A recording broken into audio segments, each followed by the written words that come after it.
Hello. Good morning. We are fixing to take off out of St. Louis and get on back on 66. We are aware of the severe weather. Been watching the Weather Channel since about 6 a.m. It should be to the north of us. It's going to consult. There's going to be a tail line coming across our area, later this afternoon. But we're going to be heading away from that mess. So what's going to cross us just should be some rain, maybe some thunderstorms, but nothing really bad. But we're looking forward to getting on the road again, running into fun places like the Uranus Fudge Factory in Uranus, Missouri, because remember, the best fudge in the world comes from Uranus. Bye. So we're going to get going now. Bye-bye. Okay, bye. Oh, you wouldn't believe what I ran into when I went out to get the car this morning.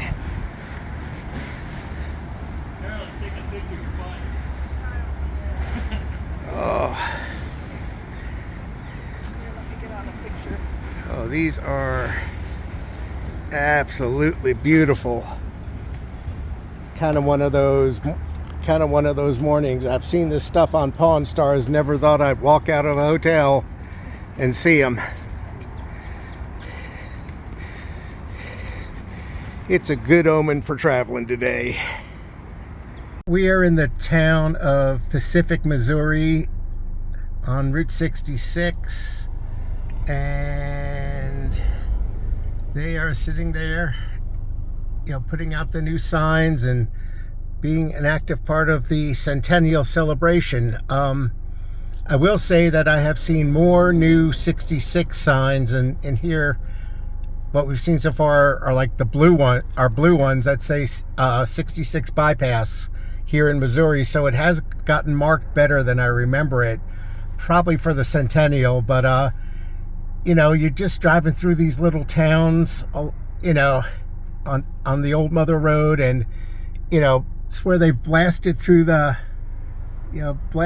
mountain, and the trains and the little towns, and it's just stuff. It's America. It's not just this long stretch of sanitized, vacant superhighway. So it is cool.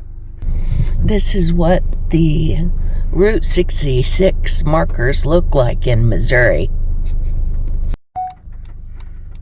And here's one of those landmarks on Route 66. We are in the town of Bourbon, Missouri.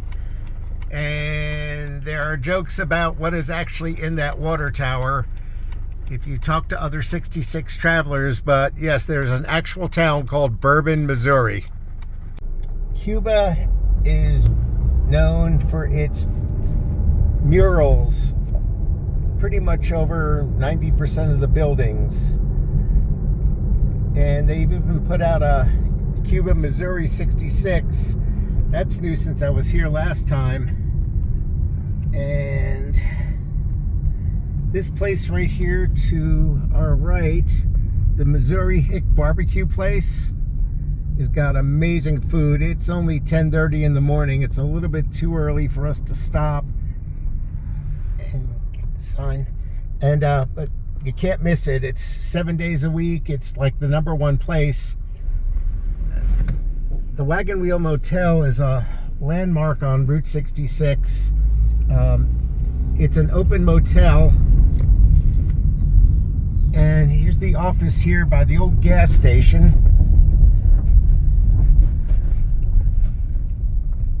But it's an old Standard Oil gas station that they made into their office.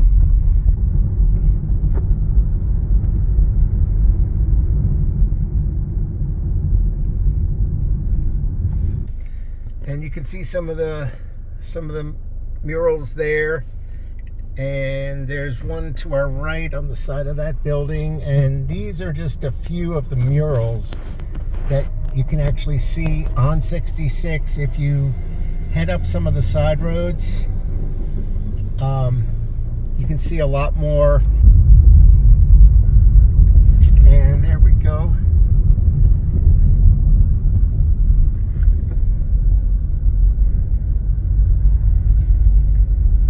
There's more of a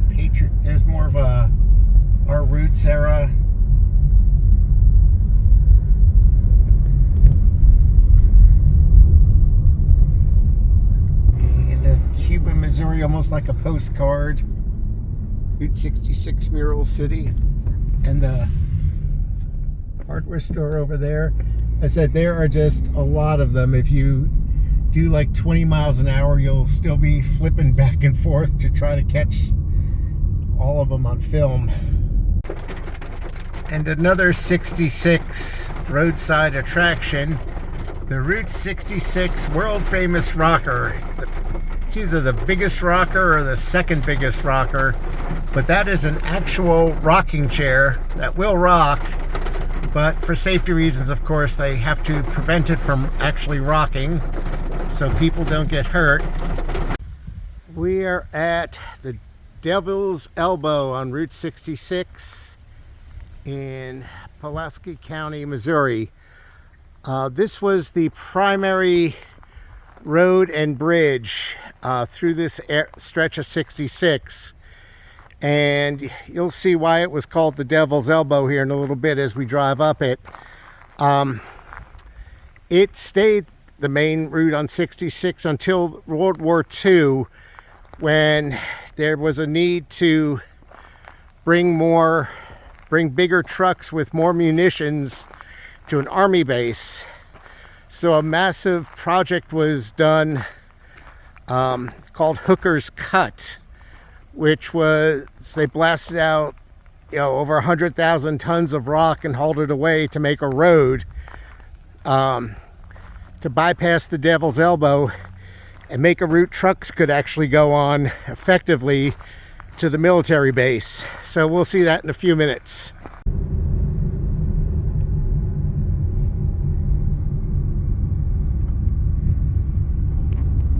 Okay, this is the Devil's Elbow Bridge. Again, not something ever designed for large trucks transporting wartime materials.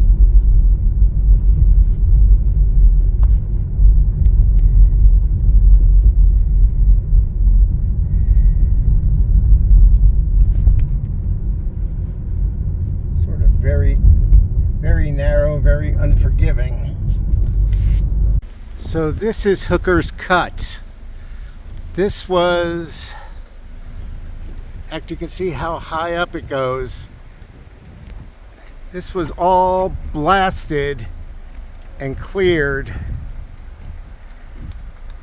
during World War II to make this nice straight stretch of road that the trucks could go down. And it was one of the, from what I understand, was one of the first sections of highway to offer a little grass median in between them, and wide, and have the sloping there to run water off to the side so it would drain. But this was a wartime thing that changed 66. And right down the road from the Devil's Elbow is the world famous Uranus fudge factory. Okay, a historical place on Route 66. And look, there's the dune buggies we saw this morning, so they made it down this far too. Yep, this whole little strip here is pretty much a tribute to those of us who still retain our 4th grade sense of humor. And there is just a whole lot to see here, and Lynn is like, oh my God, what am I walking him into? And coming into the fudge factory, the whole front porch is just all kinds of crazy stuff. And we've seen these original ice cream makers at the Scottish Festival. In fact, the one vendor there actually makes his ice cream that way. And as the sign says, enter Uranus. What to Uranus?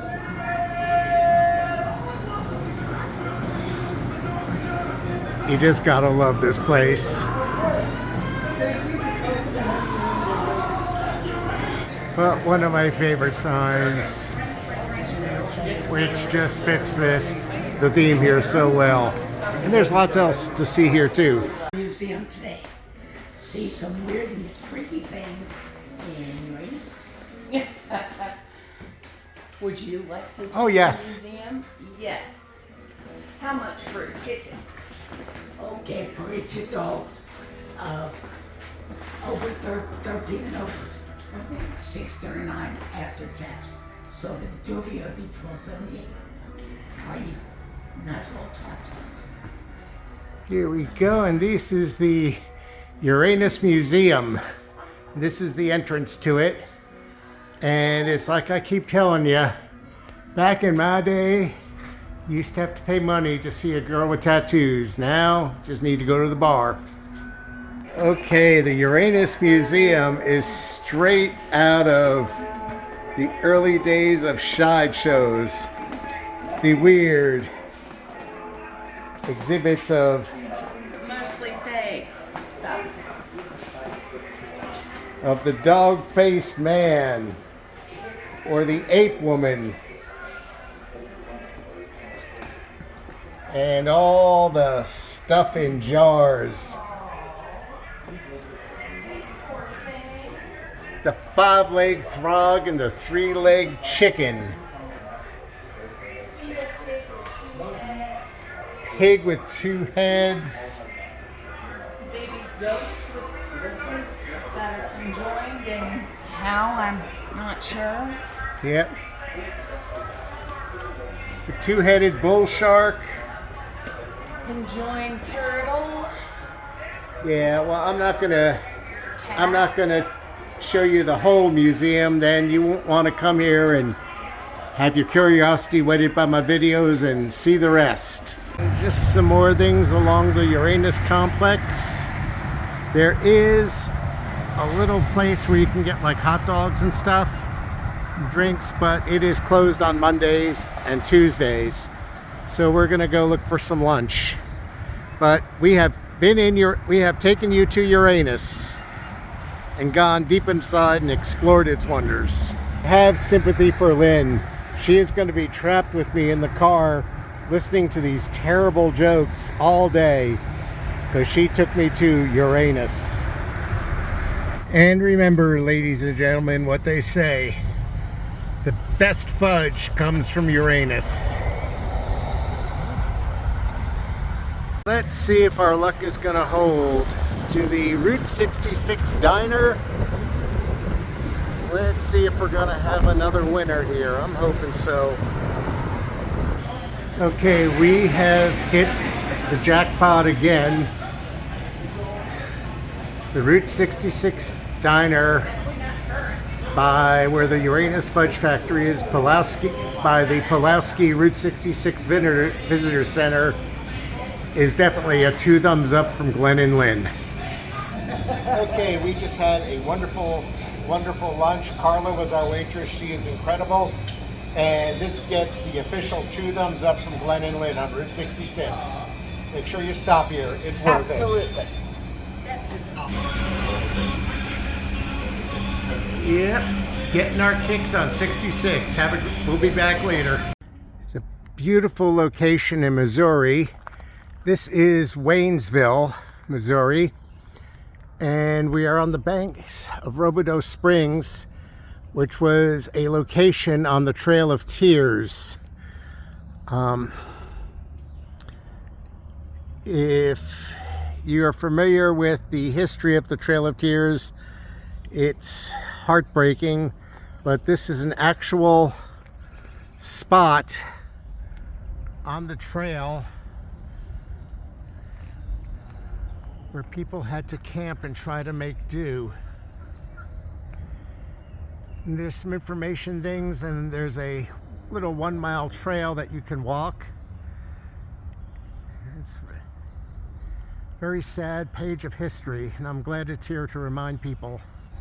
One of the things that I've noticed here that's really striking me more today than the last time I was here was this is such a peaceful place, deceptively peaceful. And when you think about what happened here and it's returned to this peaceful little creek, it's just mind-boggling.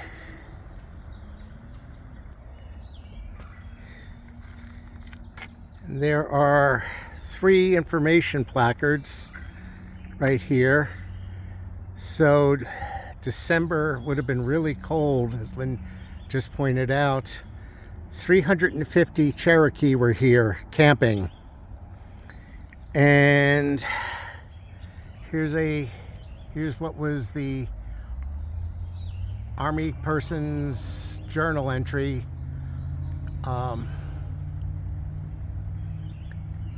But 350 people here, and they had to make camp, cook food, sleep, wake up, break camp, and then continue on the next day. Brutal. The second of the information things here talks about young, old, rich, poor, traveled hundreds of miles on foot, and it talks something about the toll it took on them. But there's also something here that's heartbreaking. In the morning there was an old woman who was dying. They put her on the wagon, on her family's wagon, but right after they started traveling, she passed.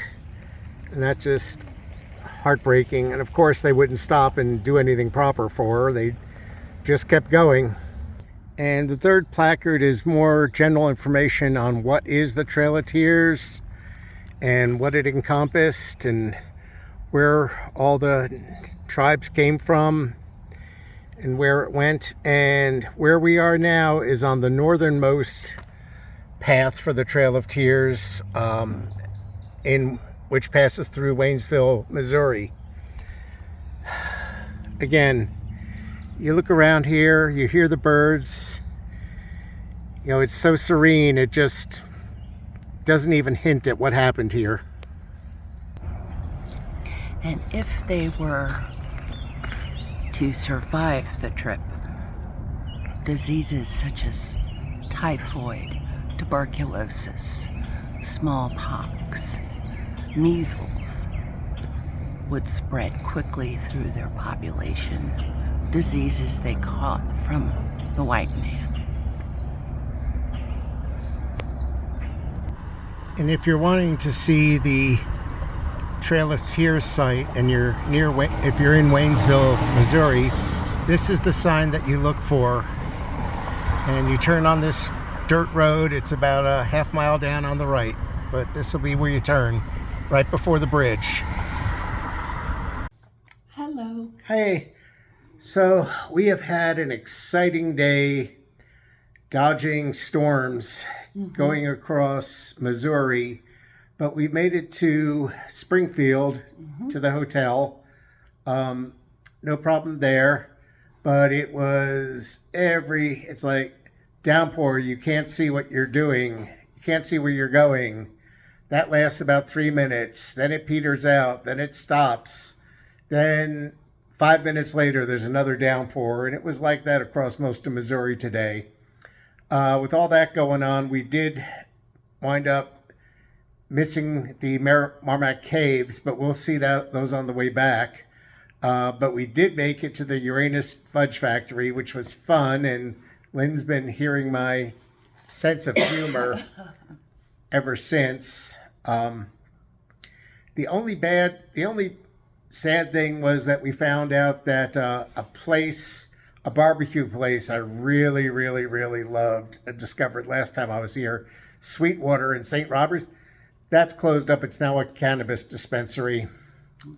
Oh well, but we did find a really good diner, the Route 66 diner in Pulaski County.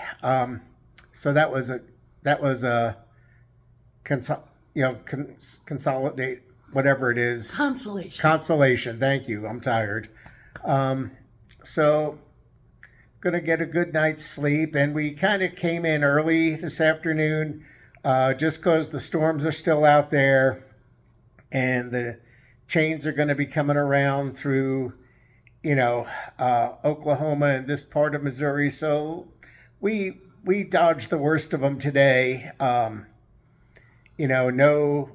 they're talking about 2 to 3 inch hail and blah blah blah. So let's just get someplace safe for the night And we will let you know what happens tomorrow when we get up and we find out what's going on. Bye. Bye-bye. See you tomorrow.